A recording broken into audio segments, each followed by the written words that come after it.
You make my mind. We gotta be right on time. Good morning. Welcome. How y'all feeling out there? This is the 30-day show. I am Omi Bell. Kim is back today. We found him. You know what I mean? He was out there. He's back. But he he stepped away from his camera for a minute, but he'll be back. Thank y'all so much for joining me. It's the 30-day show. We going live 90 minutes every day for 30 days, and we're having guests from all over the country come in and talk about their businesses, talk about what they're working on, all those things. And it's been going well. This is day 9. So if you're tuning in, this is day 9 of the 30-day show. We're going to keep it going. We are, okay. All right. Kim's back. Here we go. Ta-da. We found him. He's back. Welcome back. Okay. How you feeling this morning, brother? I'm feeling amazing. This is about, doesn't this camera look cooler? It looks way better. Especially because you got to get on my level of cool, bro. That's why I'm like, what kind of camera you got? Like, we got to get, you look better. Yes, this is it. This is better. This is better. This is much better. You know. How are you today? I'm rocking and rolling. You know what I mean? I mean that's my answer to how am I doing. It's like I'm rocking. People ask me that all the time, like, how you doing? I'm like, I'm rocking and rolling. I'm making it happen. I did last night to go to sleep? What? I watched the Jesse Jackson service. I don't know if that's good or bad. Or creepy. I don't know which one. Like, why would you watch a funeral before you go to bed? Because I didn't really look at it as a funeral. I looked at it as it was a testimony. It was a long church service. Yes, but I mean, I was watching highlights too. I was like, this is I Still Got It speech from the presidents and former leaders. It was as much political as possible because Obama, I mean, the fact that Clinton spoke, the VP Harris was in there. She definitely, like, cats really turned it political as they could. But isn't that fitting though? Mm-hmm. They don't get many options. They don't get many opportunities to do something like that outside of a major, something like this. So it wasn't sad because I didn't view it as a funeral as much as I viewed it as a civil rights moment, like a speech moment. It was a galvanizing moment. There were some really poignant messages and words. It also made me remind me that, like, I still prefer Obama giving speeches than I do Obama giving interviews. That's interesting.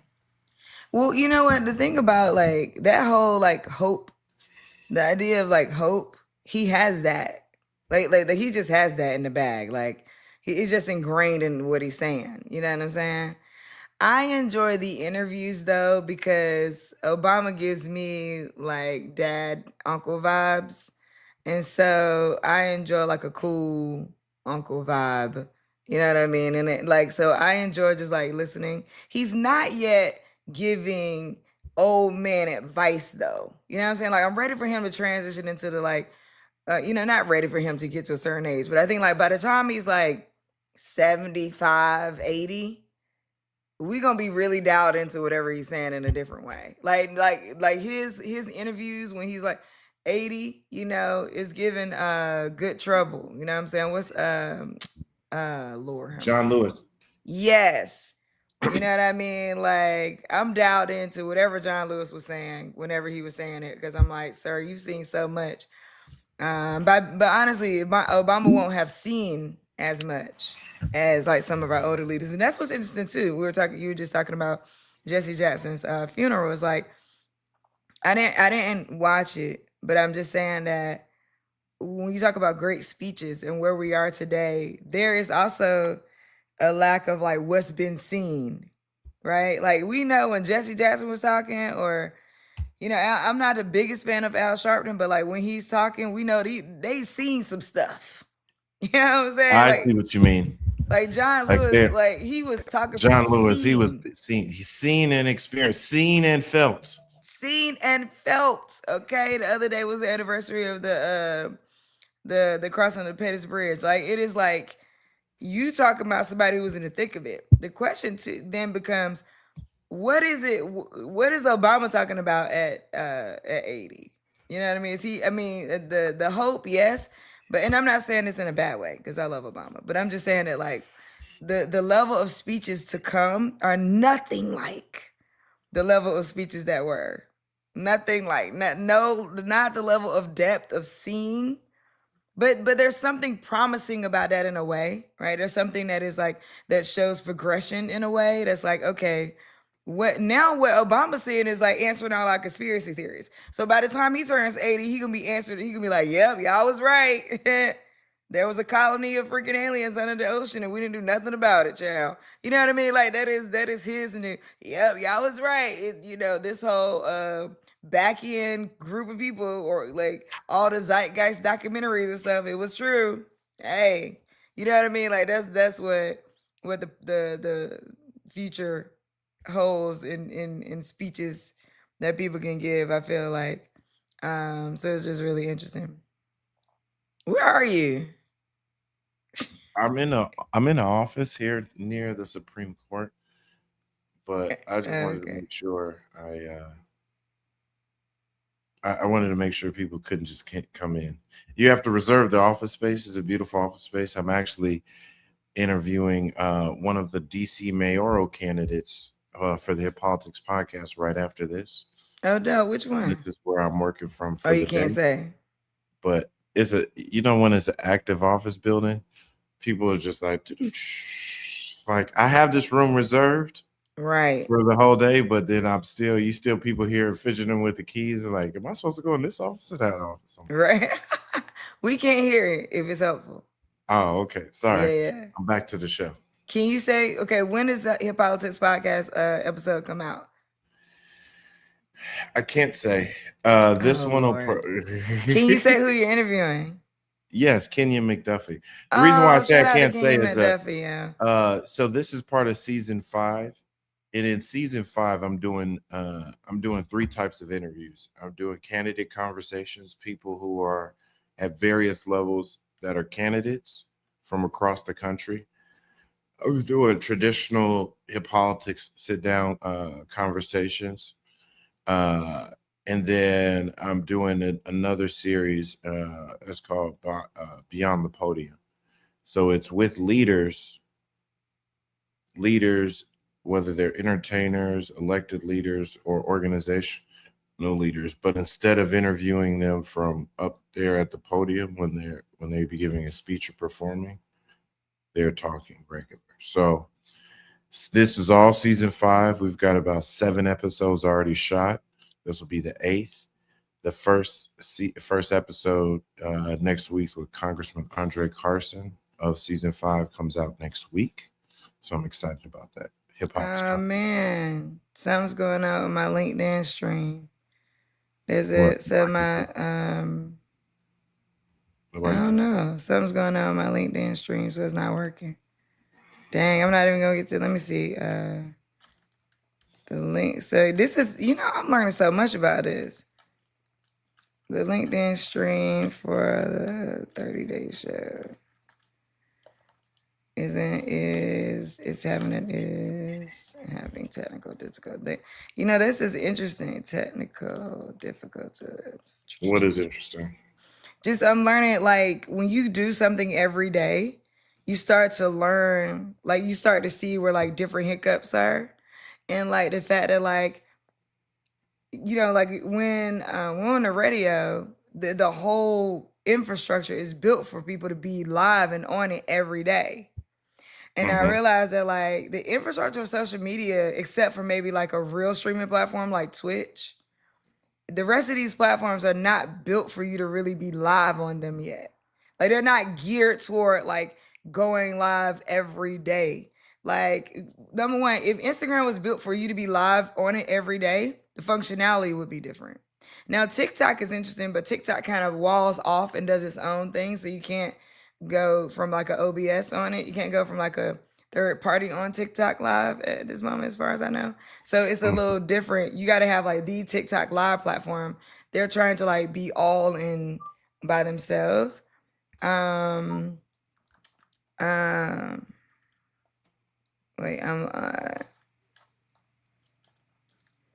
gonna have to tell them join on YouTube because so anyway, I'm just saying that like what I'm realizing is that, you know, we think that these things are so set up so well. They're actually not.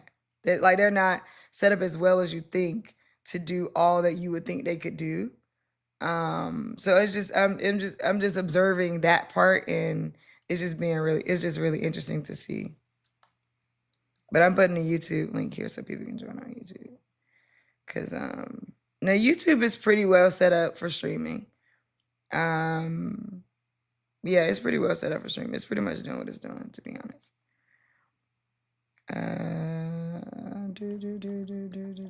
Okay, we're gonna bring up our guest. Sorry. Yes, I'm excited about it. Hey.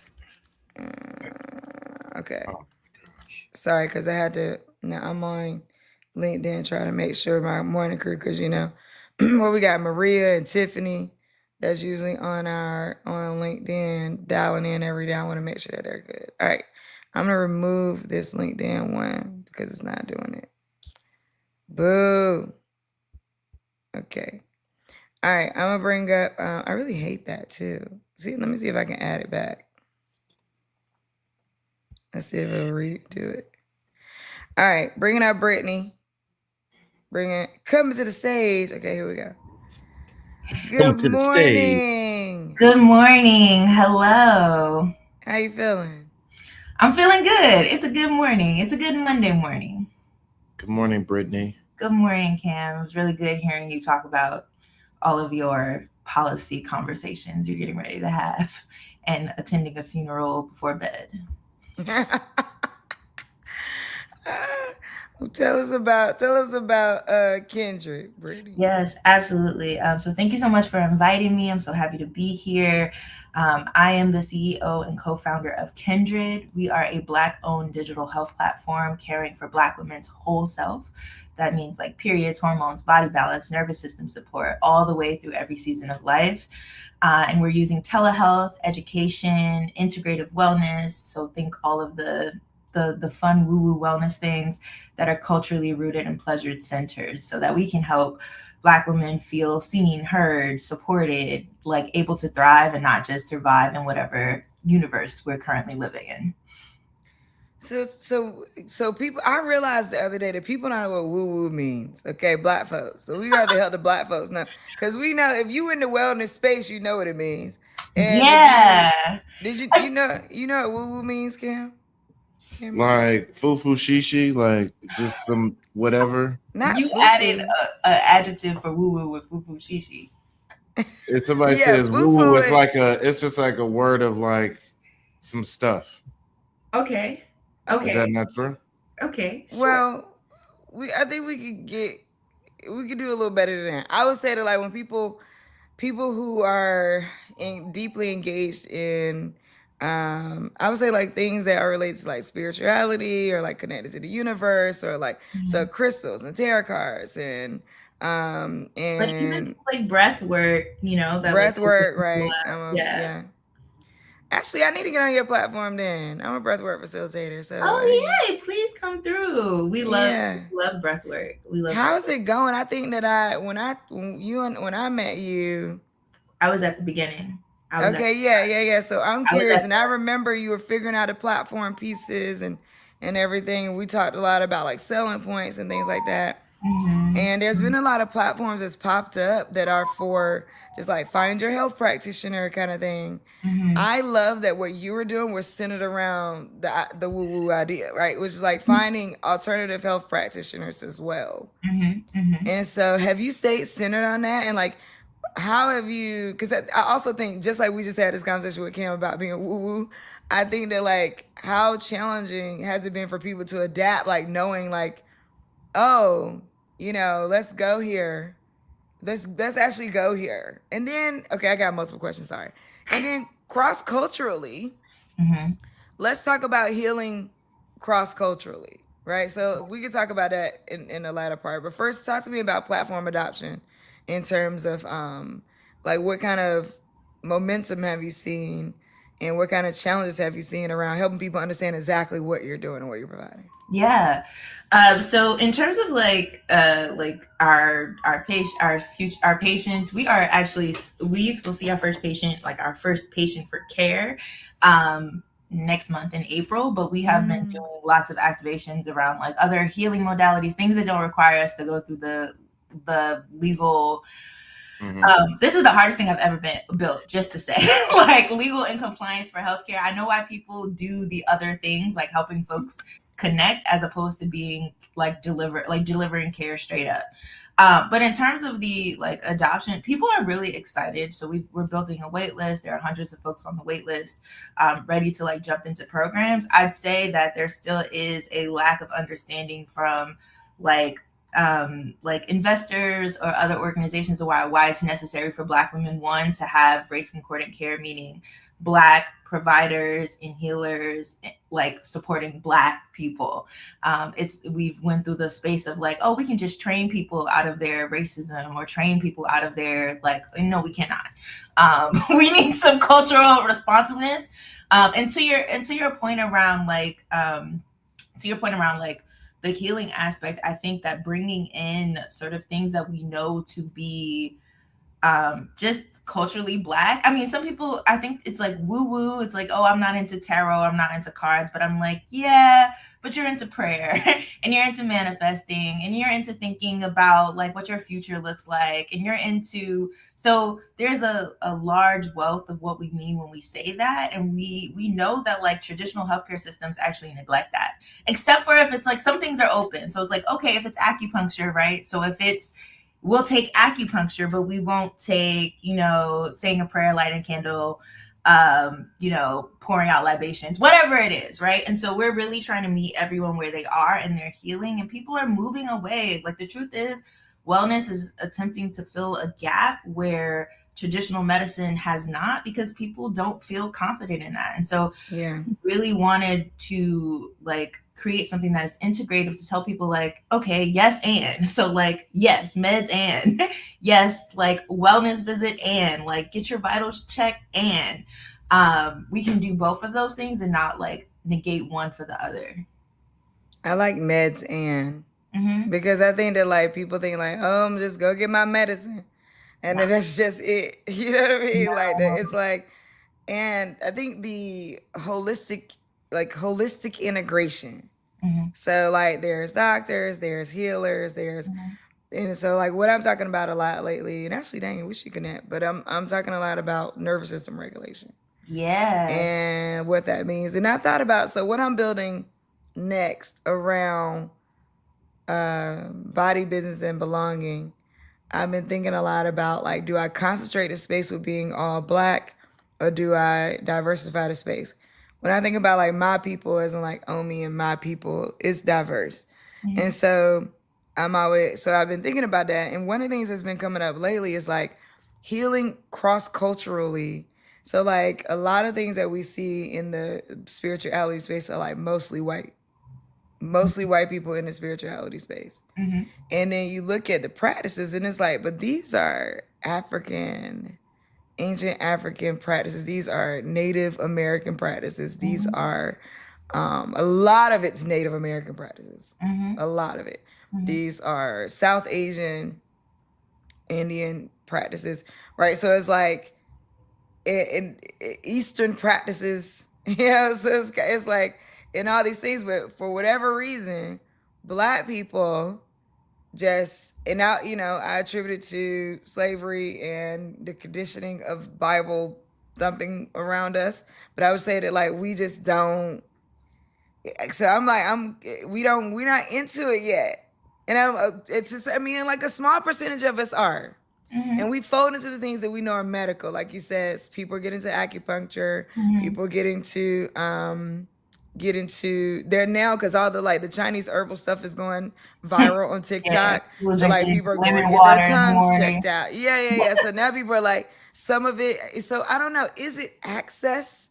Is it nervousness around like God and Jesus? Is it like, what do you think is sometimes a barrier between like, hey, there's multiple ways to heal you, and just people, Black people stepping into it all the way? Yeah. Wait, yeah. Cam, you saying something on mute?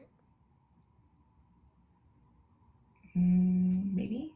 No? It does this to me. I said ignorance, and not in a mean way, ignorance in a like lack of knowledge and understanding way. Because I think Black people are naturally suspicious of healthcare and authority, given all that has happened to us in this country and abroad, but definitely in this country from enslavement and experimentation all the way to Tuskegee and Black maternal health rates, all the things. But then it is how we are generally trained to accept and focus on like the modern medicine, like whatever the healthcare company says it goes, like whatever, like that's just how we are trained. Like this should come from the system. So give alternative medicine. Think of even how it's called alternative medicine. Right.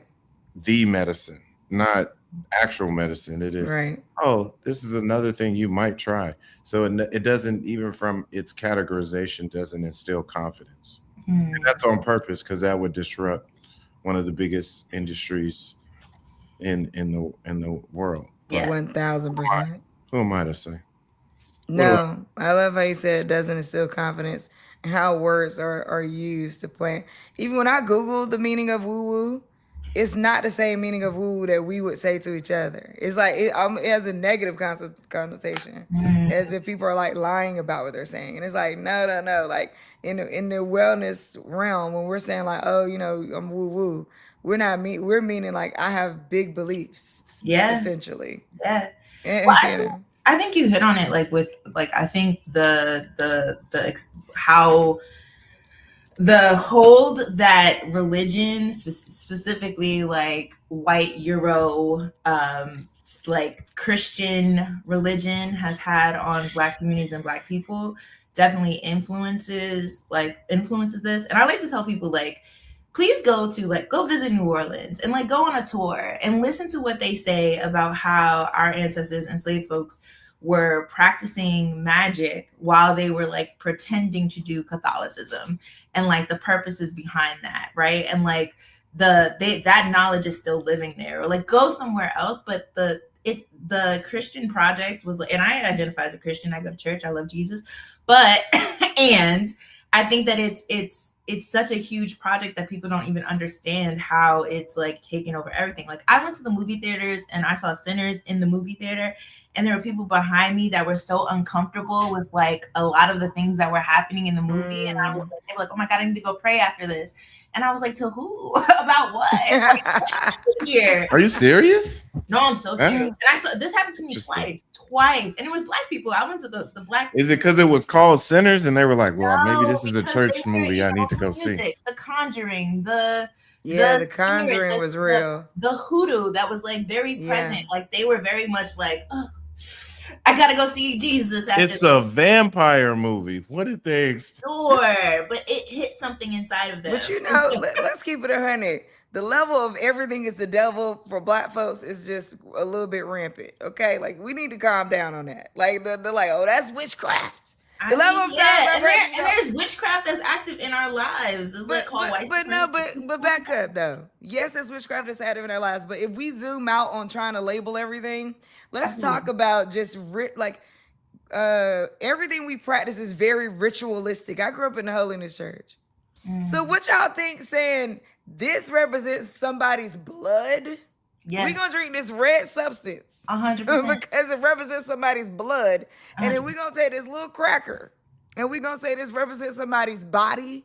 Yes. And that's a ritual, bro. Like, yes. And it's okay and it's fine and it's perfect and it works. And it's it's all ritual. Why do you pray on your knees? Like, what is that about? Like, but people get so like, oh, it's witchcraft. Like, what you think saying something is the blood is? Putting food in your body and needing to bless it in the hands of the person who prepared it. Like, hello. It's all ritualistic, and it's okay. Mhm. Right? So I think that's the thing that's like, it's okay. It's supposed to be ritualistic because what we have learned, regardless of what you call whatever your beliefs are, or whatever you call the God you believe in, or the trifecta in at the top of every freaking belief is there's three always. It like there's certain things that are just so similar among like all the religions and all the beliefs that it's like, okay, this is definitely ancient in a way that it has evolved. But inside of all of that, it's just similarities that are all about connection. Yeah. How do you connect? How do we connect to each other? What are the principles we're going to live by to connect to each other? What are the principles we're going to live by to connect to whatever higher sources we believe in? What are the connect? How we're going to connect to our bodies? I think I am what you're speaking to at Kendrick is getting more deeply connected to body. And sometimes science is connected to like a plethora of bodies that is not yours. They're not it's not your body, right?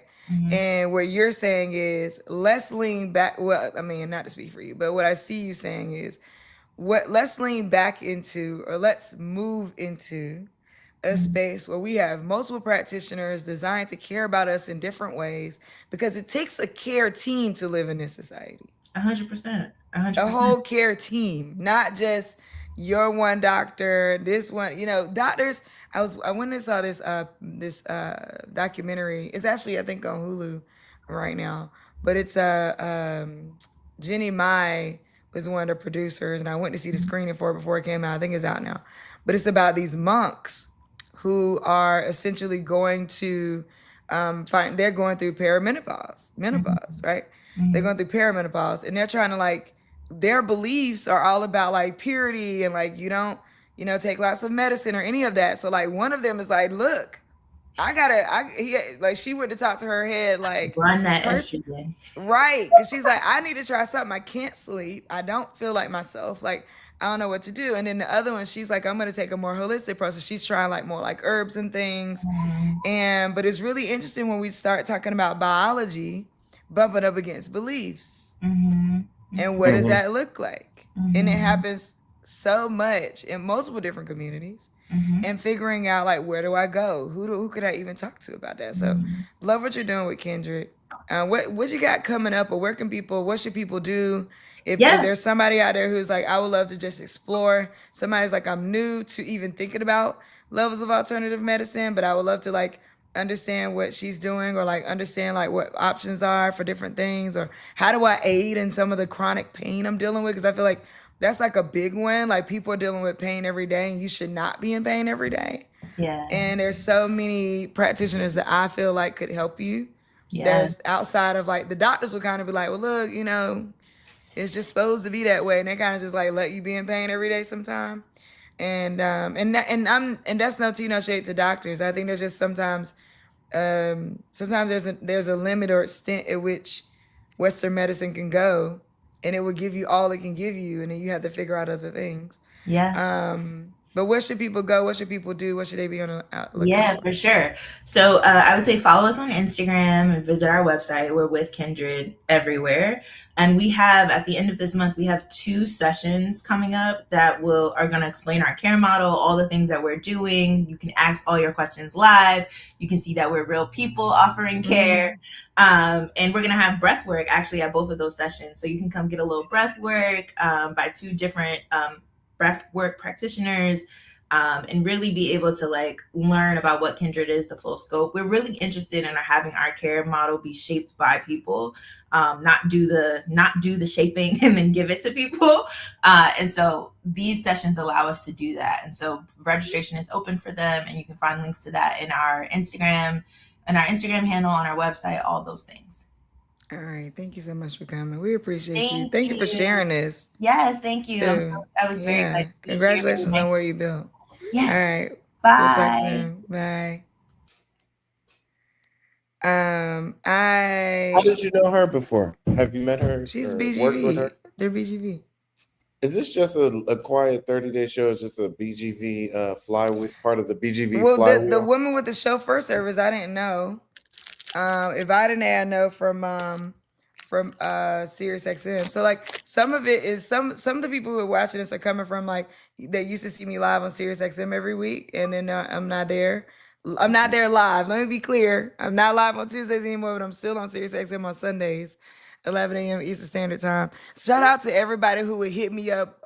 Literally 2 to 3 people a week hit me up saying, "You're not on Tuesdays anymore. Are you okay? Did they fire you? Did they were?" And I'm like, "I'm here, y'all. I'm still on Sirius. I'm not on live on Tuesdays. No, they did not fire me. The morning show is moving in a direction that makes sense for the show, and like I love that, and I cheer all them on. So I like to the point where I sent a message to say, hey, can y'all tell people that I didn't get fired because so many people kept thinking like you're not on live anymore. What did they do to you? And I'm like, I'm fine. I'm good. I'm still on Sundays. I'm on Sundays at 11 a.m. I'm just not on Tuesdays live. So I do miss being live. So I love this, but long and the short, not really. But I mean, a lot of people that I sent it to, like the guy. You weren't here yesterday, so you didn't see him. But the guy Corey, he I don't know. I think he must have heard of me on Sirius, and then like some people shared the link. So I actually don't know where people are gonna come from every day, but until I look at it, because I don't look at it until the morning of. But it is refreshing because some people I actually hadn't seen in a long time. People like Dana, you know, if I go to co-working and me and her in touch pretty regularly, or because BGV has a co-working every Wednesday and Thursday now, of the week, and we've been doing it since 2020. So since 2020, we realized that people were like alone and like not having anyone to like talk to about their business. So we started this virtual co-working, and so every Wednesday, we just moved it this year to be Wednesday and Thursday at different times, but every Wednesday since March of 2020, we've been having virtual co-working. How long does the co-working last? It used to be all day, but now we've shortened it because over time it's faded a bit, but now it's like coming back stronger because more people want to talk about what's happening in politics. More people and what the magic of those co-working sessions is come as you are. So like people coming there, they're not far along in business or they're trying to figure something out. And sometimes some of the communities that people join when they're brand new are not as giving and are not as welcoming because a lot of times everybody's trying to figure it out. Like so many small business owners are just trying to figure out their thing that they don't have space and capacity to offer anything to anybody else, and rightfully so, right? And so they don't, you know, people are like, I can't talk to you about your thing because I'm trying to do my thing. But we have created a space where we can hold the space for both. Like you trying to do your thing, this other person trying to do their thing, that kind of thing. So yeah, thank you, because thank you, Luxury Larice, for telling me that, because she I appreciate that. And I'll be on Karen's show tomorrow. So I'll be on the Karen Hunter show tomorrow, 2 p.m. my time, which will be 5 p.m. y'all's time, 4 p.m. y'all's time. So I'll be on there tomorrow. And I appreciate her. Shout out to Karen Hunter, who's the OG and the homie around, and just does, like I always say, like the Lord's work programming out Urban View to make sure that the audience gets a very hearty and diverse and caring view. I'll be on the Karen Hunter show tomorrow. And I appreciate her for just letting people know, like, I'm still here. Because so many people were asking me, like, I'm telling y'all, like, 2 to 3 people a week DMing me, like, what's wrong? Are you okay? Where are you? What happened? I'm like, it's fine.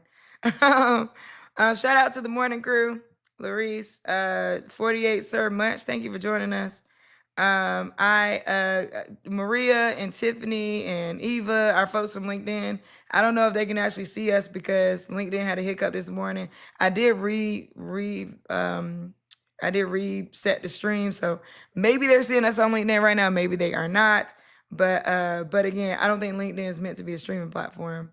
It's not. Yeah, it's not. It's working backwards. Yeah, it's not. It is working backward. It's like catching up. But maybe they do see us. We'll see. I'll see after I hop off. Ivadine, I love you, my dear, but you are not on my schedule for today. So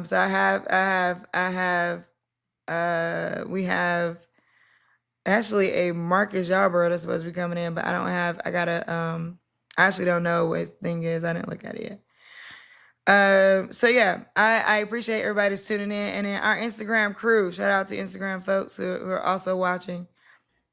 let's get into some news because I feel like in the past couple of days I didn't really I didn't Oh, really it's get been some into. news. Yeah, let's get into some news. I didn't get into much news for the last couple of days. I was just chatting with folks, which I love.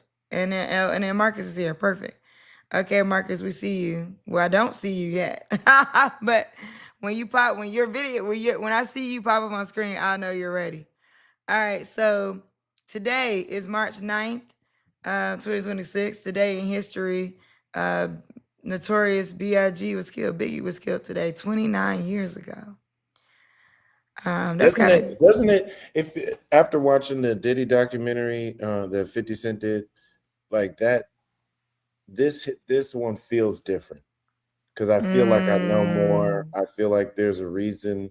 I feel like he didn't have to go. I mean, the power of a good, well marketed documentary, well put together documentary can change your whole perspective on what we thought that night was for 20 plus years, and then now in the last 1 or 2 years, what I think that the significance of that event. no, I think that's right. I think that's right. And what it brings up for us and what it feels like, it brings back a feeling that is like, dang, but honestly, I don't know what, I heard multiple posts after that. Teray did a post, where like the documentary kind of skewed it toward like he set Biggie up to get, also like Jadakiss always says like, no, I saw Big that night. He was fine. He was happy to be there. He told us to go ahead and like have fun. Like Jada has said that multiple times on the Joe and Jada podcast around like the idea of like painting the picture like that he was set up to be killed. It's just such a conspiracy. Like nobody knows. If you're just joining us to listen to the 30 Day Show, watching the 30 Day Show, I'm Omi Bell here with Cameron Calvin, and we're getting into a little bit of news. We do have our second guest of today, this is our last guest for today. But we're talking about today is the anniversary of Biggie being killed, and so Cam was just reflecting on the documentary coming out, and then it bringing up questions around like, did he have to die like that? Um, I don't know. I think I no, I wish that would have not been a thing. But 29 years ago, how old was he? I don't even know how old he was. I think are we now 25. surpassed? We have now surpassed the number of years he's been dead as the number of years he was alive. Oh, it's been Um, that. It's been that. He was only 25. 25 years old is Born in crazy. 72, died in 97. 25. Said some profound things. 25 years old is crazy. Because how old was Tupac? About the same age. 23. Yeah, 23, 24. 23? Shut up. That's crazy. The level of 20. thought they were on. The level of thoughts that Um, Tupac was having was easily like a 70-year-old man. Like it's yes. easily. You know what I mean? Tupac died at age 25. He was born in June. He was maybe 2 months after, a few months after 25. Born in June 71, died September 13th, 96. They both 25. died at Think 25. about think about Brenda had a baby. He's 19 years old. Like Tupac did so much. You would think Tupac had been around like 20 years in hip hop and entertainment. Seriously. The amount of impact, the energy, the Still to amount of this day albums, impact. the movies, Yeah. TV shows. He did all of that, mind you, and he went to jail twice, like a short stint and several months in jail. He did all that in the span of 5 years, and That's kind of he wild. almost lost. He essentially lost a year in jail. That's That's it. When wild. you think about it, also we just got done talking about like the universe and all that with Brittany. So that kind of stuff. Also, I'm super interested in it from the standpoint of like spirituality, right? And like how do we believe? Let me say that because I'm real woo woo, so I don't get into it. But like believe in how beings are like sent to Earth in a certain way. Like all of us are sent to Earth, but I'm just saying like it really makes me think about like how the universe sort of balances out um, good and evil, for lack of a deeper way to put it, in a sense, like over time, like how these different things happen. By the way, I'm coming fresh off of watching. I didn't finish it yet, but there is this documentary on extraterrestrials. I don't like to say aliens because I think aliens is the. I think the word alien is a silly word that humans just came up with. Extraterrestrial makes more sense to me. But there's this documentary on Prime called The Age of Disclosure. Have you heard about this? Mm-mm. And it is about extraterrestrials and their study on it and how basically it's from the government standpoint that like basically they were hiding this information. So there's these guys who are trying to uncover it, but there's levels of the government where the president didn't even know. So like where like there every time they would try to look it up, the intelligence community was like, leave that alone, block them out, you cannot see this or whatever. And they're like digging deep into it. Because then now it's all coming out because then it's coming out now after the whole disclosure around like, okay, we do have extraterrestrials living among us, or we have seen them. We have seen these. They call them UAPs now. Unidentified aerial projections or something like that. So I think that like, yeah, it's a new word. It's not UFOs no more. It's UAPs. But they are like these things. It's do still exist. UFOs. Like we built a whole industry. There's too many T-shirts, merchandise, and movies with UFOs on them. I hate when they do that. Like, you know what? Technically, let's come in with a new term and start. Man, it's UFOs. Yeah. Okay. Wow. And I didn't. Okay. So okay. I know we're still there. I'm still reminiscing on Tupac. And what do you think Tupac would have said about all these UABs or UBAs? I think he would have been like an Erica Badu on it. Like, why didn't they come and get me? What's up? Or maybe they did come and get him. We don't know. You know what I mean? Like, I think that like that's what Maybe they did come and get him. That's funny. That's what. So UAP stands for unidentified anomalous phenomena. Okay, because it says to remove the stigma of aliens, broadening the scope beyond just flying objects, because now it includes underwater and space. That's the kicker, is that it's not just about it flying. They're saying now it could be a whole colony underwater. And they're saying they don't have deep research on the depths of our ocean. So they really don't know. Oh, yeah. No, yeah. What's underwater and what's in the crust of the earth? Totally don't understand. I did just see I just saw it was not in the documentary, but it was in the documentary actually. We've only gone 7 miles deep. Like the deepest ever drilled into the Earth's crust was like 7 miles deep, and it's thousands of miles deep in terms of that goes down there. So we don't know what's under the Earth's core, and then even the depths of the ocean. That's why those movies always work, like The Abyss and underwater and these deep dive movies. They work because we do know there are random animals down there, and we also have no idea, like we don't have the technology to study it. We don't. And what if those people who, okay, I'm not trying to dig into conspiracy theories with folks, but like maybe it's not even conspiracy, but what if those people who went down in that capsule and they were trying to like go down to see the Titanic or whatever, what if they got hit by like a extraterrestrial frequency? I'm not even saying they got hit by an actual extraterrestrial, but I'm saying like, what if they went to a certain layer and just the frequency underneath, the machinery can't hold up. I think like going up, we've studied going up. And I think that's why one of the reasons why they're trying to get off Earth. They're like, we don't know what Earth can hold. We don't know what Earth got down beneath. Right. So now you just lost me. You don't think? What if it's an extra frequency? You know what it's called? No, it's called pressure. It's called PCA. Not maybe. That's science. It's called PSI. But science can't tell us about the depths. No, but they can understand why things don't work down there or get broken because of the amount of pressure. You essentially have the weight of the ocean. The deeper you go, you have more and more of the weight of the ocean on you. So it will crush you and crush anything because of the physical. Like that's just science. That's not, bro. If it hasn't been studied, it has call it pressure. Science.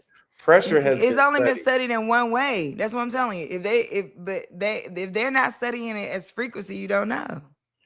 They're telling us. This sounds like with me. Watch that documentary. They are saying. I'm gonna check it out. No, it costs. So I'm not even asking anybody to go pay for it, but they are saying that there is a possibility of colonies of extraterrestrials under the ocean, right? Like deep, deep down in the ocean. I'm gonna say we don't know shit. That's what I'm gonna say. Long story short, we think we know, but we don't know. Yeah, remember the whole Bermuda Triangle thing? Oh man, it was like, that was. They don't even talk about it no more. If I don't know, you're right. They don't talk about it no. We don't hear it. We don't hear them talk about it. For me, matter of fact, there's a lot of stuff we don't hear them talk about no more. But I digress on that for now because we got to bring our guests up. All right. So ultimately, today is the day. I believe that Tupac and Biggie were sent here for a purpose, and I believe that that purpose is continuing to serve itself in different ways. And I can't name it as like one thing or the other. So I'm not trying to like because if I would try to name it, I might be minimizing it. But I think that you don't get here they don't become the people that they became without that being destined and divine, in my opinion. That's just my thought. Okay. Arguably. They don't become the people. Yep. They say it again for the people in the back. All right, here we go.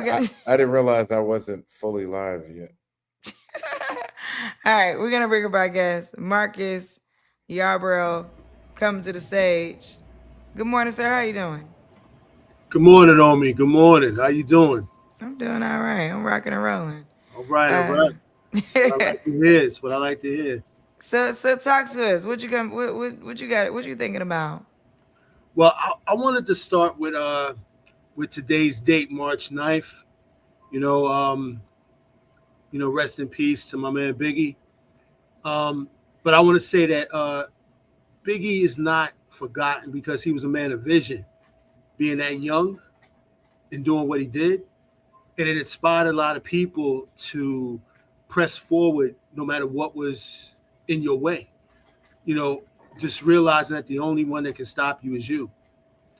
And with that being said, what I have going on is not what he did, but the method, the idea of what he represented and what he put forth. Push forward. So in my community here in Brick City, New Jersey, big shouts. Also the Halsey News for having me here to do this interview. Want to shout them out right here in Brick City, New Jersey. I experienced, let's just say, a challenge years ago where I lost my sight. And going from being sighted to being under vision loss, it's a big adjustment. Having to relearn everything, having to, do everything new all over again. But I heard about something here in my city that's going on where they're taking these vacant lots and they're allowing the residents here in the city to go ahead and get these lots. It's a program they got so that you can do something to benefit the community and the people in the community. And I went beyond my limitations and my challenges, and I said, well, you know what? I'm going to go ahead and I'm going to get one of those. And I'm going to turn it into a sustainable garden. And it's going to feed multitudes of people. And I look at it as something that's needed, nourishment. Everybody needs to eat. Everybody needs to be nourished. Everybody needs nutrition. And the way I see it is that if I can push forward and I can do this with the challenges that are facing me, and I won't let that stop me, then others can follow suit and do the same thing. And we can all serve the same purpose, which is to live our visions and live our dreams, be of service to each other and ourselves at the same time, and build ourselves up so that we become great. And then we know. Yeah. Can I ask you more about the Rooted Together Newark project? Well, that's what I'm referring to. Yeah. It's a project here in the city of Newark where vacant lots are offered to the residents. And it's a program, you apply for it. And you basically have to beautify the neighborhood, with a sustainable garden, vegetable garden, growing fruits and edible things, herbs, or turning it into something where it can benefit, something like a park or a playground, but I've decided to turn it into a sustainable garden for the community so that people can come out, they can learn how to plant vegetables. They can also take vegetables and fruits that are grown there. They can be educated on, horticulture, how to do this anywhere. And I just decided that, hey, this is my opportunity. I have a passion for it. I love my community. I love my people. And I'm pushing forward to make sure that this happens and that it can be duplicated over and over again. Mm. So I'm And leading out. is I'll be the example. question for you: is the project? Who are the organizers of the Rooted Together project? Well, I Rooted Together is my name for my group. Oh, okay, got it. Yes. So it's your name for your group, but the Yes. city of Newark has made it so that people can buy these vacant lots, and they have to do a few different things with them. They have to either like beautify it in some way. They have Yes. to create a community garden, or create something that is gonna help sustain a community. One, I love that, and I Yes. love what you're doing with it. You decided to focus on the land. I think this is where one of the places where we got to get back to. We got to get back to focusing on the land. Yes.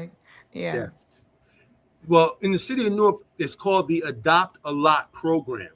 Okay. Okay. So we got a bunch of vacant lots here in the city that's just sitting here. There's nothing on them. They could be dirt. They could be cement. There's probably something else there before, but there's nothing there now. And what better way to do something in the community for the community than to say, hey, we got these lots here. You want to adopt one or two of them? Sure. I'll take it all day long. I'll plant vegetables. I'll plant fruits. And people say, well, you got a challenge there. I say, yeah, but I got other people around me. We can do this together. And there's all kinds of other accessibility devices that can help people in my community who want to be involved too. So this is inclusive of everybody. So Do I they can- have? Question, just- Go can ahead. I, Go ahead, Ken. Mr. Yarbrough, can I ask a question about that?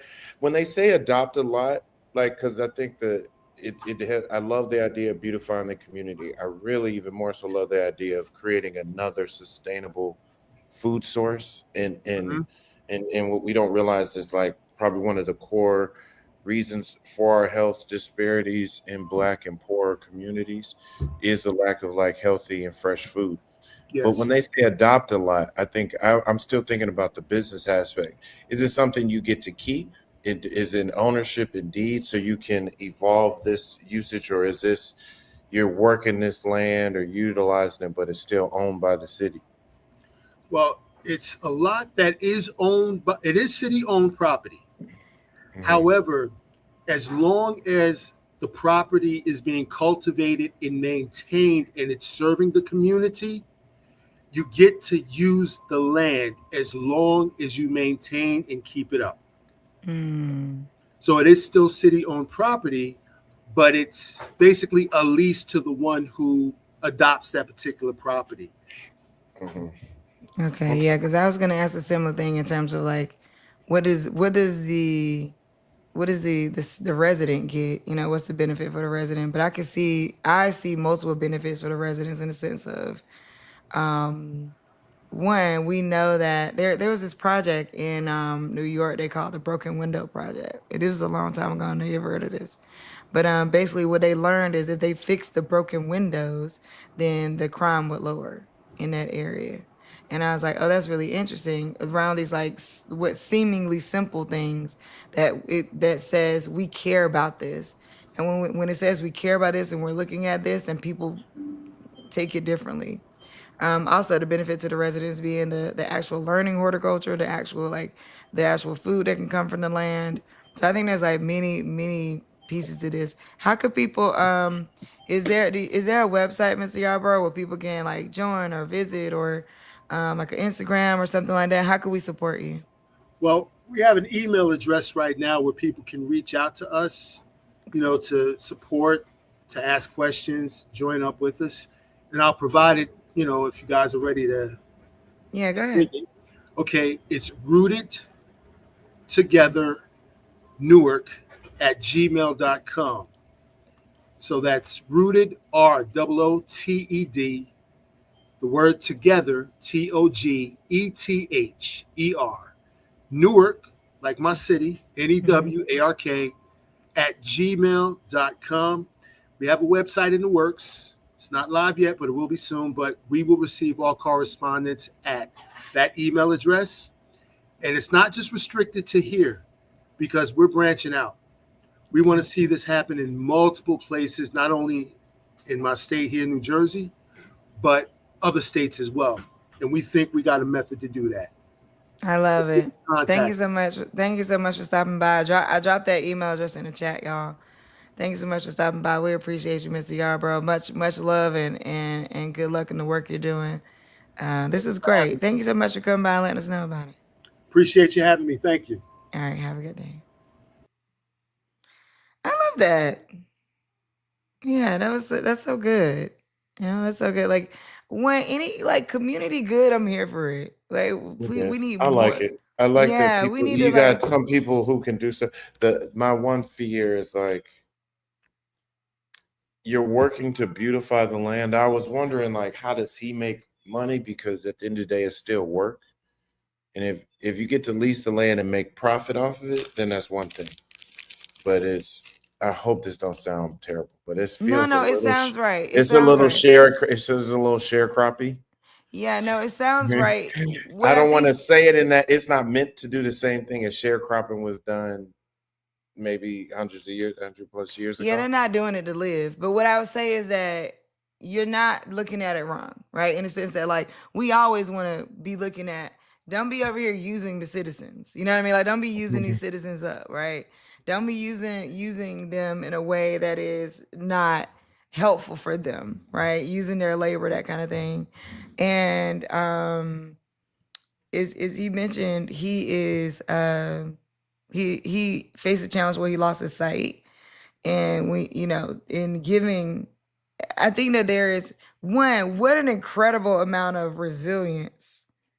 You know what I mean? Like I'm in To lose your awe sight and of, still be and take on a project like this, I am amazing. in awe of that. You know what I mean? I think, and so like so much love and respect to him. I also think that like, you know, to your point, Cam, my thought too was like, are they using these citizens? Like, are they making sure that they get taken care of? Are they making sure that they get resources? Are they making sure that they get paid for this? Are they making sure that like, you know, and long term we'll see how that works. I wonder though if there's room to a space to figure out the happy medium of like the citizens being supported, the residents being supported, and engagement, community engagement, right? Ladies, what is the ROI for community engagement, right? I'm using crime because it's an easy one to use from a stat perspective. I'm in no way, shape, or form saying that everything that happens has to be related to crime, but I'm saying I'm going to use crime statistics because it's one that you can find easily. If me planting a garden in an empty lot keeps you off my doorstep, keeps you from breaking in my car, keeps you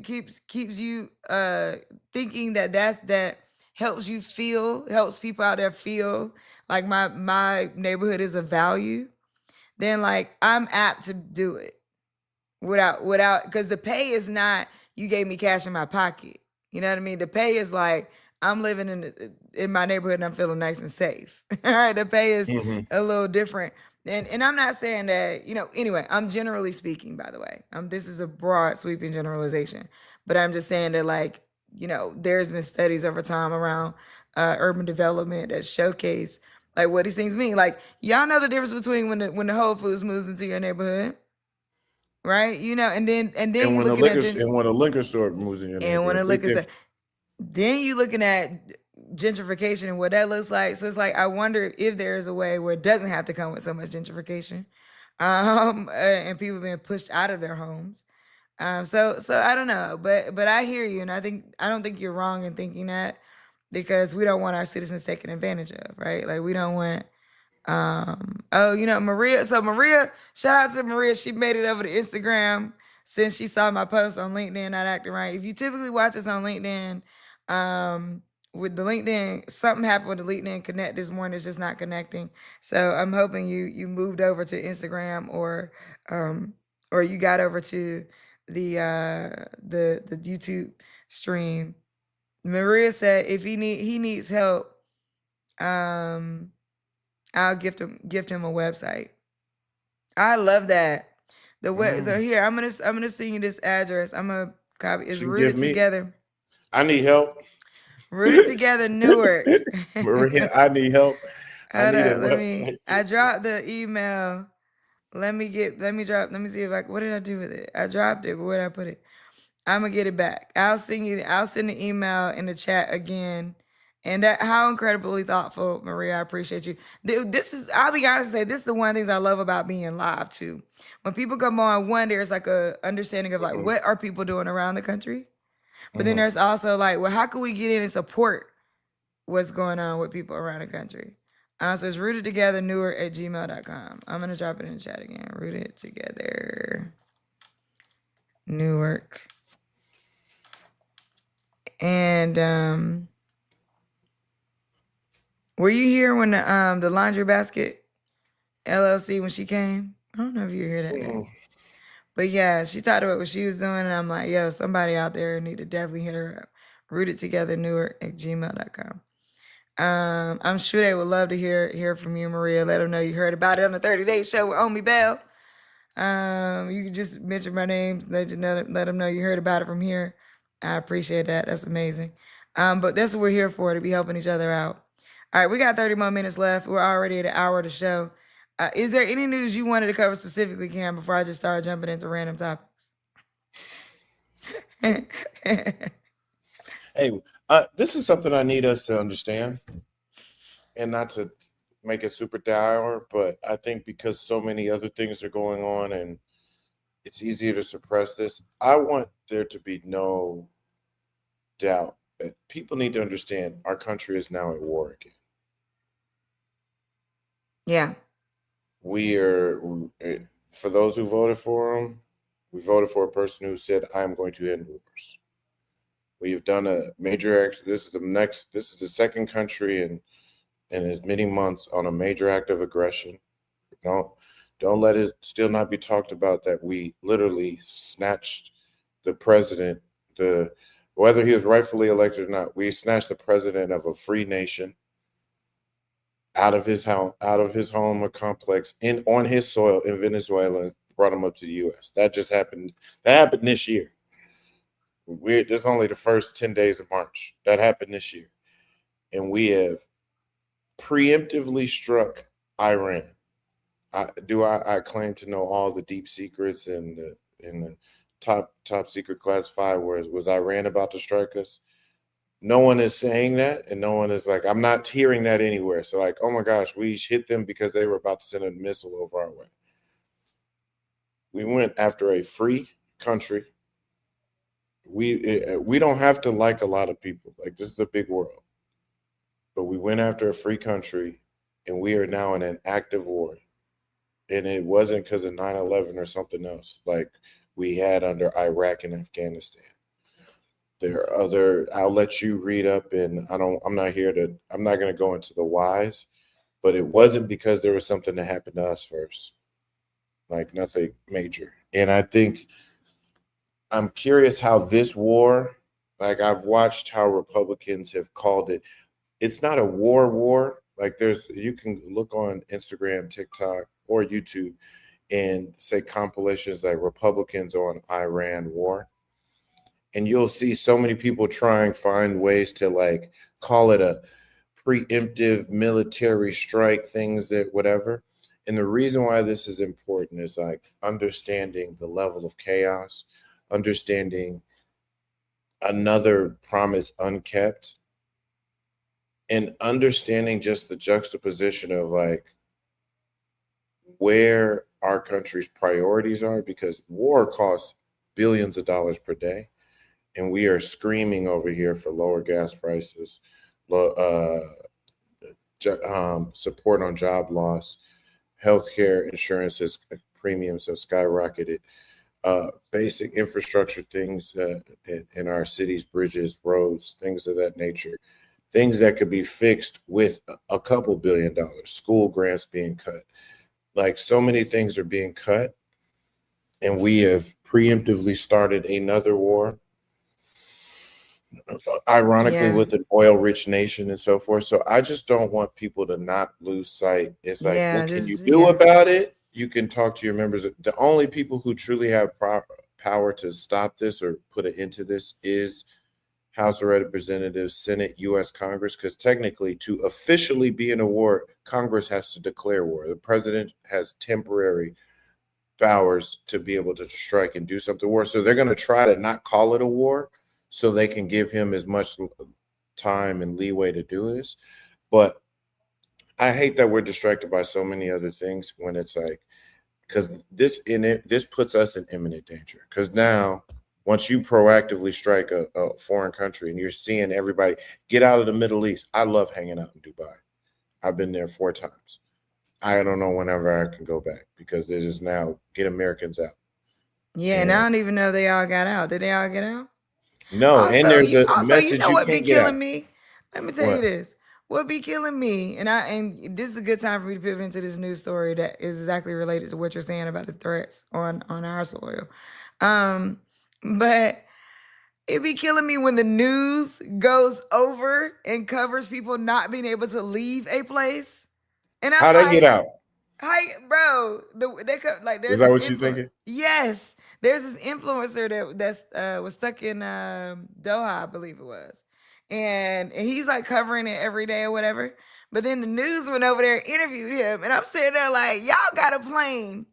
He's one person, okay, and I know maybe it wouldn't be fair if they take him out, but I'm like, y'all went to interview this one guy who's an influencer.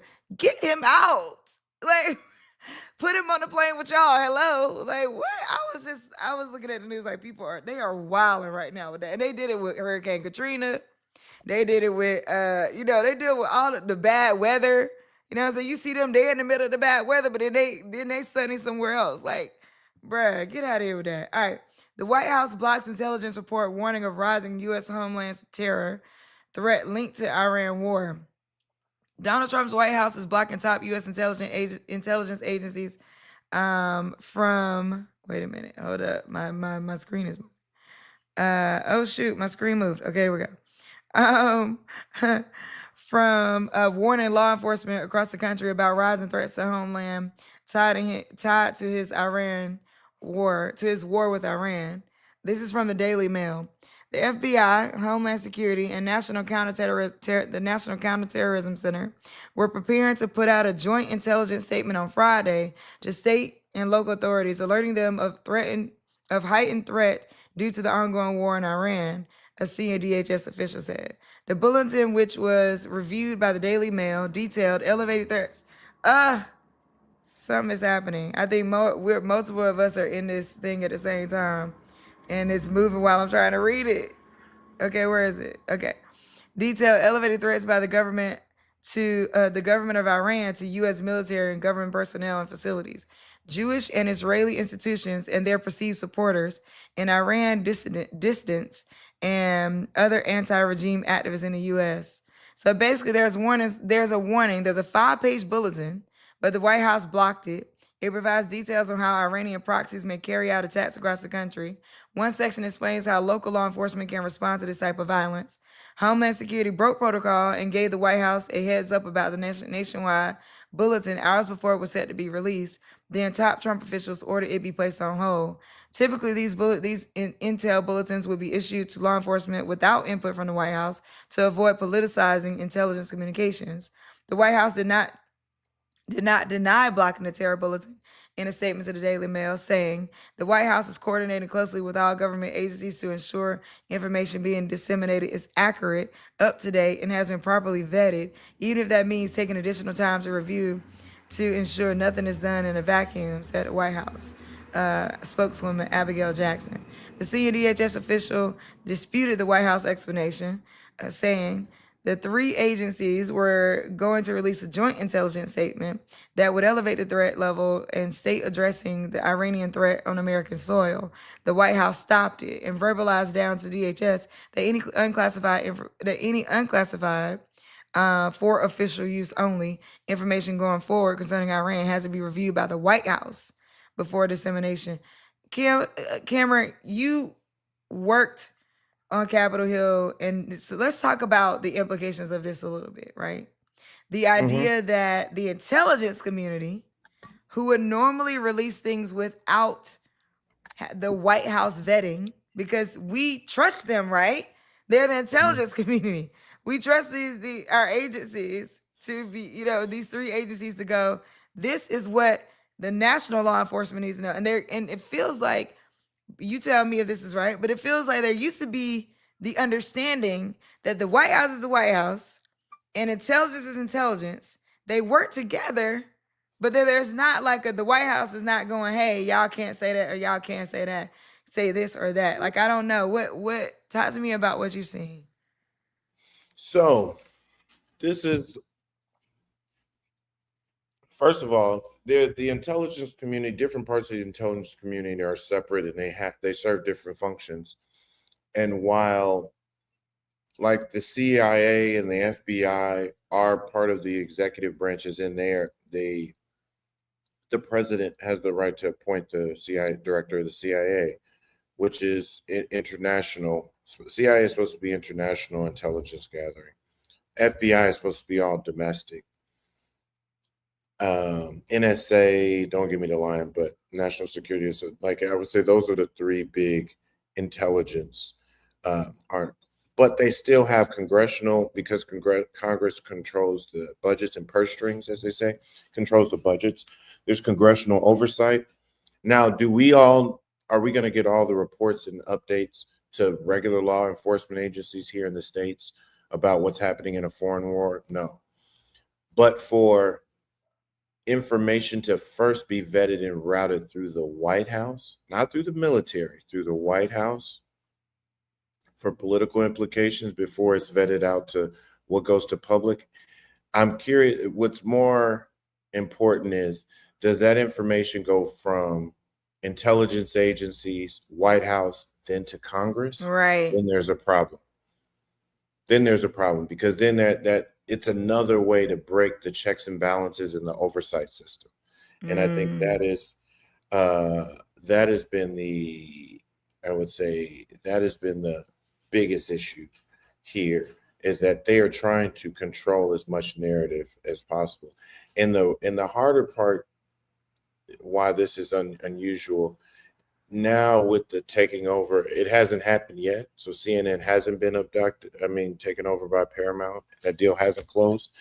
But you've got two of the 4 or 5 biggest news outlets that are in the pocket of the president, essentially. CBS, if you think you're about to get a free and fair and objective story about anything related to this war, forget about it. It's owned by Paramount Skydance. They've shown that.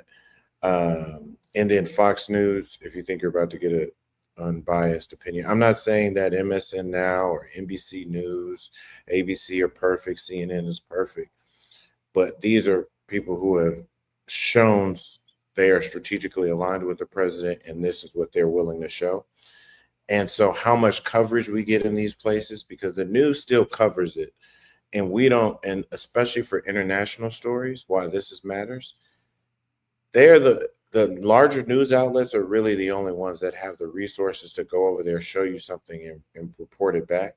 We can try to aggregate it from social media. We can try to aggregate it from other foreign, the BBCs of the world and other foreign news sources, which are still owned by conglomerates that may be owned by Skydance and other things. But this is taking what the intelligence community at least was going to share with our representatives and share with law enforcement in some way, shape, or form, and putting it through a White House lens filter before it reaches us, is a further point of like us not knowing not only the truth, but being more than likely being lied to or being spun. Which I'm here to say, the government been spending stuff for Democrats and Republicans. I'm not here like caping like, hey, the government was great before. Yeah. Like it never lied to the American people before this, but it's being done in broad daylight. Yeah. At least they used to And lie about lying to us. Now they don't lie.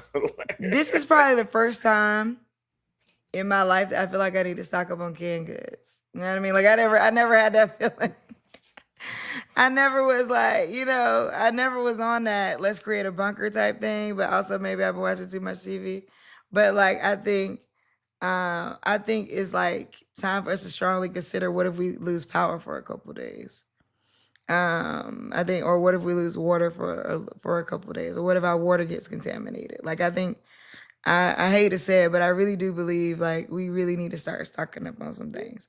And not for, I'm not full on we need to go have a bunker and all that, but I am like we do need to think about stocking up on a couple of things. Like I do like just making sure your family got food for a little bit and some water, a couple jugs of water, just kind of store it up in case you need it. Like I think we do need to start thinking about that. I also think that like how what I hate about not releasing it to state and local officials is, and hopefully they release something, because let's be ready. You know what I mean? I mean, it's like, let's be ready. Let's be ready to look out and ready to defend this American citizens. Like, why wouldn't you want that? Like, why wouldn't you want state and local police officers to be ready to defend our country as well, right? And so it's like, it's not just a war. When we're at war, we're at war. It's not a war over there, right? Like, it's not like, oh, we just keep hitting them. We're offending all their citizens. Like, what you think? It's hard to tell. They don't care. It's like they don't care. So anyway, it is. We got about 20 minutes left, 15 minutes left. Mhm. In brighter news, Yes, we need some brighter news. today is National Napping Day. Oh, Okay. don't tell me that on the day I feel the most tired. Today is National Napping Day. I've been up since 4:30. And I don't know where National Napping Day came from. Let me see if I can figure this out. Somebody who understood the power of a nap. National Napping Day. Oh, because it's the day after the return of daylight savings time. Each year, National Napping Day recognizes our need the day following the return of daylight savings time. Because not only does the observance encourage a nap, it reminds us that there's no shame in taking one. While preparing for the time change, it can create a shock to our internal clock and other things, and we may not handle other things in life so well because we're losing sleep. Young children and pets do not adjust as easily, and certain work schedules do not permit early adjustment. So today is hashtag National Napping Day. Now, as someone who was diagnosed with narcolepsy in 2007, I will say what the doctor told me is a 20-minute nap. Like, I was pretty much prescribed 20-minute naps. Like, it's like you need to like take a 20-minute nap every day, or when you feel yourself getting sleepy or tired, just hit a quick 20 minutes. I don't know what that means for like our 20 internal minutes is clock. hard. 20 minutes is a hard time. Like, it might take you 3 to 7 minutes to go to sleep. And then Yep. is it only, say it takes you 7 minutes to go to sleep. Is it 13-minute nap or is it 20 minutes? No, once you go to sleep? gotta, I would say add a little extra time for allowing to go to sleep. Sleep is an interesting topic too. Like, we could do a whole show on sleep for real. Just because I think like there's so much there around sleep. I think it's interesting to think about like doing a whole show on sleep. I didn't do a question of the day. I put up what Why does not? woo woo mean because I don't know, I just jumped into it. All right. I'm human. Get off my back. But I'm joking. But I didn't do a question of the day today. I don't even know where my questions of the day have gone. Wait, let me see if I can find it. You got a question you want to ask the people? Question of the day as we get ready to wrap up. Question for the day. What's your favorite Tupac song? I'm sorry, what's your favorite Biggie song?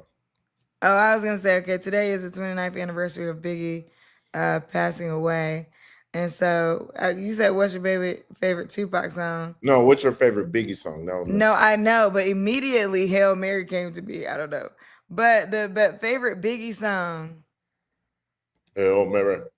The Favorite Life Biggie After song? Death album, I Oh, can it's so rap that easy for me. whole album all the way through.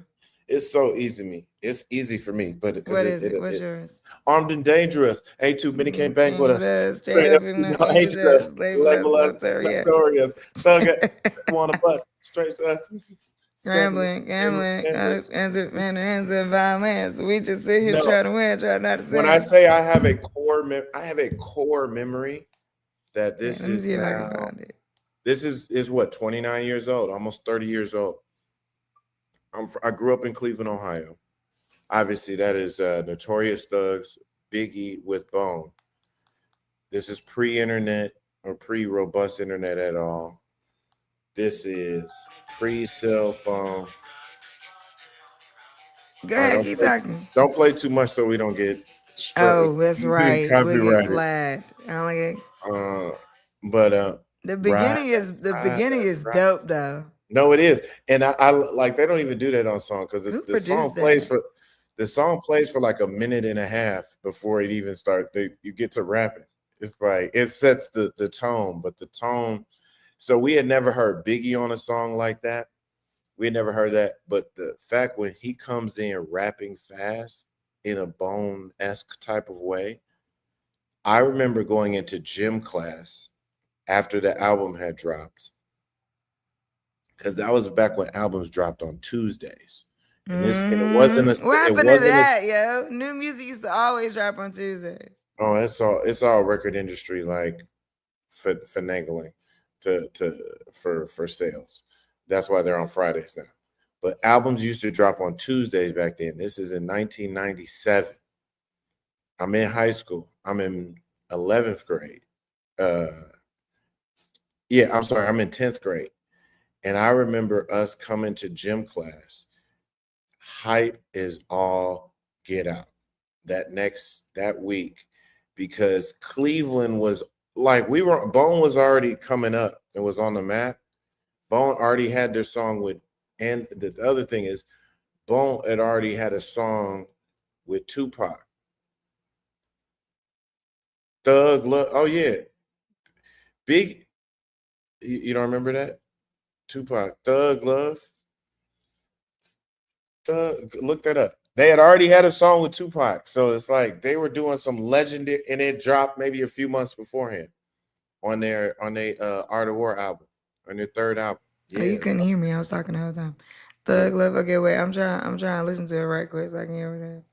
Oh, somebody said hypnotized. Drop in the chat. What's your favorite Biggie what's your song? favorite Biggie song? But Yeah, what's that your favorite core Biggie? memory to have Cleveland feel like, wow, we did something no other region had done.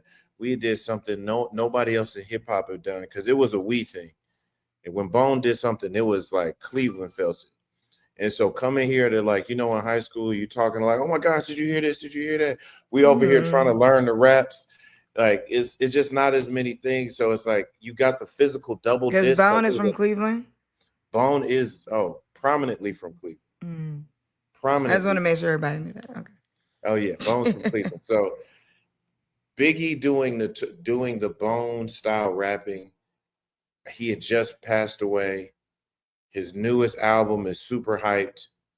And in our world, Universal is like, Hypnotize is a great song and all, but did you hear? And it was the first track on the second disc. It wasn't like we were streaming, you just go through. It was like you had to put in an album, you had to put in a tape. So it was like you played it in order. Remember the physicality of having to put in a tape or like put in a CD? Like our kids will never know that. Sequencing mattered, because like what came on next like mattered how you felt about it. So you putting in the second album, like the second disc, and you're like, Bone, like you can read it like Biggie and Notorious Thug. I mean, and Bone Thugs and Harmony. Let's play this. That's the first song on the second disc.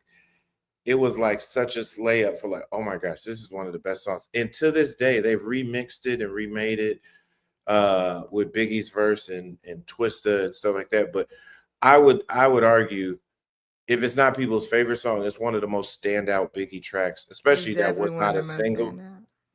Yeah. So I mean, dang, why can't now I'm seeing videos and I'm losing the name of the song. What's the one that's also real popular that Faith is singing on when they walk into the club, whatever? And it's got the one where Puff is in the hot in tub. the hot tub. Tell your friends to get with my Yeah, friends. We could be Big friends. What's Big Papa remix. yeah. That's always gonna be a classic. Hypnotize is gonna be a classic. All I can see is them on them boats with them, and With then the open Versace shirts. yeah, and then him with that cane and that and he was 25. Honestly, he looks 35. Mm-hmm. Him in that suit, that like cream suit with the cane, he looks 35. He does not. But if we're being honest from a music perspective, all of that time in music was a bunch of young people talking as if they were 15 years older than they actually were. If you listen, even that Because I feel like young rap now. HURRA. Right. Why he was a teenager. Yes, Could young he even people drive? rap and sing. Young people rap and sing like now, like young people. Yeah. But the maturity, and I won't. Well, let's not paint it with a broad brush. There was probably still ignorant young people music from younger people, but the maturity of the topics, like Tupac is an anomaly, but I don't see a person rapping like people might say the closest thing to Tupac in this day and age, at least when he came out, may have been a Kendrick Lamar.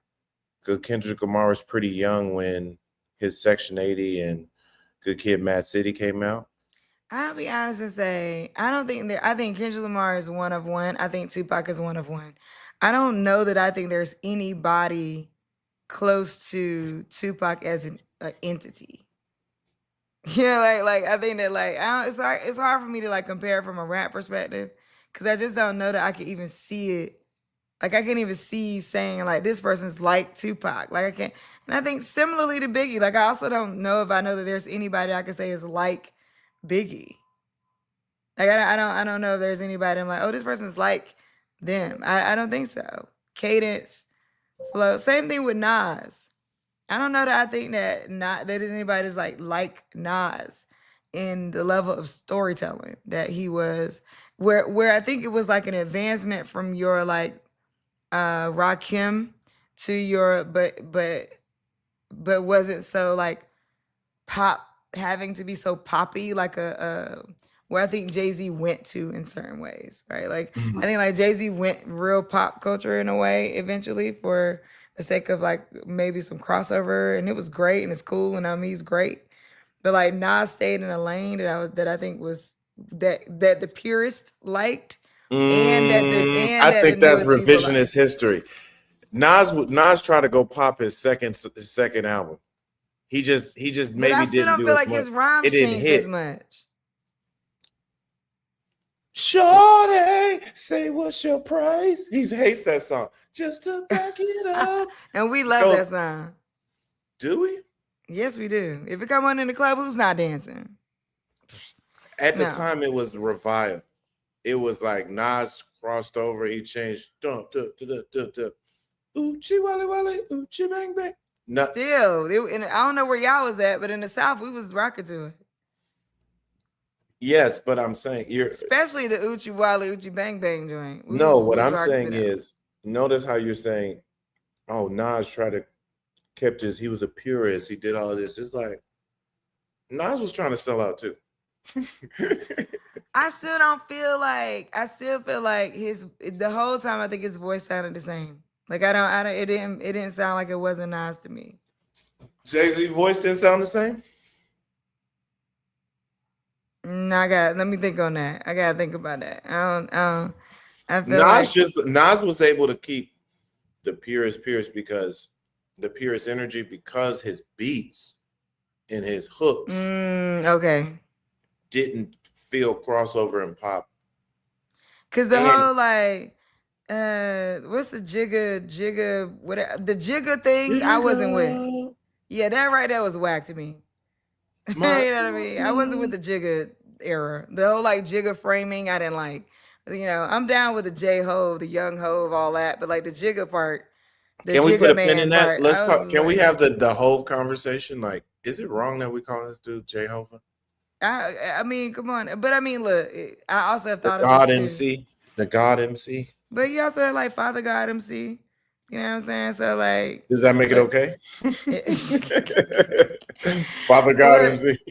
look, we're at We're at 90 time. minutes. Yeah, we're at time. I know you got to go, and I got to run too to get my daughter to school. Thank y'all so much for tuning in, everybody. We appreciate y'all. Luxury Larice, Maria from the morning crew. Yeah, they're now becoming the morning crew. Evadine, the morning crew. What up, morning crew? If you come every day, you now a part of the morning crew. We appreciate y'all. You're watching the 30 Day Show. You listen to the 30 Day Show. If you missed any part of the show, you can go check it out on YouTube. The full show is there at the Omi Show. If you want to check out clips, you can go at the 30 Day Show on Instagram, at the 30 Day Show on TikTok. Hopefully tomorrow LinkedIn will be working. We appreciate y'all. We'll be back tomorrow morning. Tomorrow makes day 10. That's what 1/3 of 30 days being done. That's crazy. We did it. But I guess I still haven't figured out my sign off tagline. But y'all have a good rest of your day. We'll talk to you soon. We'll see you tomorrow. Bang.